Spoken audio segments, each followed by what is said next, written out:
Welcome to CoreLogic's housing market update for September 2021. Despite many parts of the country remaining in some level of lockdown, the housing boom continued to roll on, with national home values rising another 1.5% last month. The rate of growth remains strong across most areas of the country, but we are seeing mounting evidence the growth trend is losing some momentum. The 1.5% rise in August was actually the softest monthly outcome since January this year. The slowing rate of growth probably has more to do with worsening housing affordability constraints than ongoing lockdowns. Housing prices have been rising almost 11 times faster than wages growth over the past year, creating a more significant barrier to entry for those who don't yet own a home. Lockdowns are having a clear impact on consumer sentiment. However, to date, restrictions have resulted in falling advertised listing numbers and, to a lesser extent, fewer home sales, with less impact on price growth momentum. It's likely the ongoing shortage of properties available to purchase is central to the upwards pressure on housing values. The latest update takes Australian housing values 15.8% higher over the first 8 months of the year and 18.4% above levels a year ago. In dollar terms, the annual increase in national dwelling values equates to approximately $103,400, or about $1,990 per week. In comparison, Australian wages are rising at the average annual rate of 1.7%. This is the fastest annual pace of growth in housing values since the year ending July 1989. As a quick retrospective, in the late 1980s, the annual pace of national home value appreciation was as high as 31%, so the market isn't quite in unprecedented territory. The annual growth rate at the moment is trending higher. In fact, it's 3.6 times higher than the 30-year average rate of annual growth. Capital city houses are continuing to record a stronger growth rate relative to units. However, the performance gap does appear to be narrowing. Throughout the first quarter of the year, capital city house values were rising at approximately 1.1 percentage points faster than units each month. By August, the average performance gap had reduced to 0.7 percentage points. The convergence of growth in house values and unit values could be another demonstration of affordability becoming more challenging, and it's most noticeable in Australia's most expensive city, Sydney, where the monthly growth rate for houses was 2 percentage points higher than units in March. That gap has now reduced to 0.6 percentage points in August. Based on median values, Sydney units cost almost $470,000 less than a house. Turning our focus to supply and demand, both advertised supply and housing demand have been negatively impacted over recent months. In early May, newly advertised properties were tracking almost 20% above the 5-year average. However, due to both lockdowns and seasonal factors, the number of new listings through August dropped to almost 6% below the 5-year average, and total active listings were closer to 30% below average. The estimated number of home sales has also been impacted, dropping by 9% nationally over the 3 months ending August when compared to the previous 3-month period. Despite the fall in sales, housing market activity remains at well above average levels.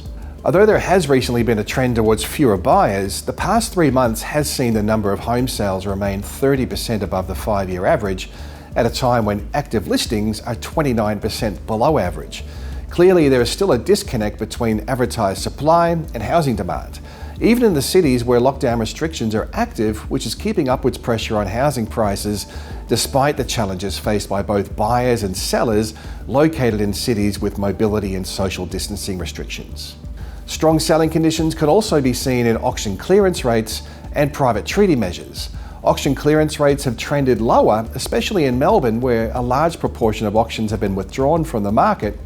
However, where properties have proceeded to auction, the large majority are recording a successful result, albeit with a large proportion selling prior to the auction rather than under the hammer. Similarly, the median number of days it takes to sell a property is showing a mild upwards trend. However, most cities, including those navigating extended lockdowns, are continuing to see homes selling in 30 to 35 days or less. At the same time, vendor discounting rates remain at record lows, implying vendors aren't budging much on their initial pricing expectations.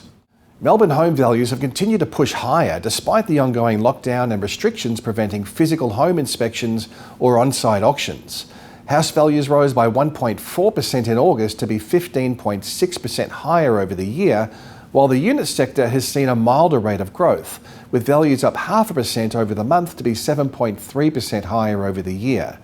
Weaker conditions in the unit sector can also be seen in the higher number of listings. At the end of August, total active listings were trending lower but remained 8.1% above the 5-year average, while house listings were 15.1% below average.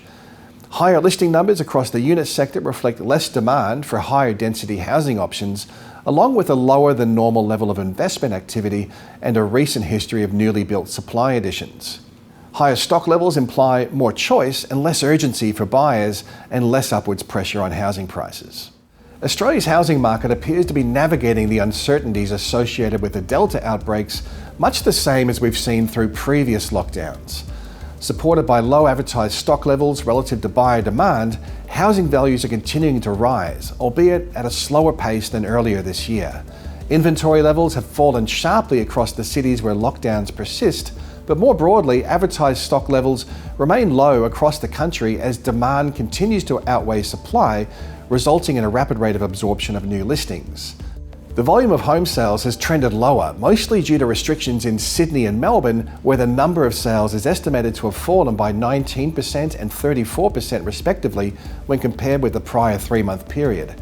Rules associated with physical property inspections are stricter in Melbourne, which probably helps to explain the larger reduction in sales activity. With spring arriving, we would normally start to see new listing numbers ramping up. And there is some evidence of this happening in Brisbane, in Adelaide and Perth and Hobart. However, the same cannot be said for the cities where lockdown restrictions remain in place.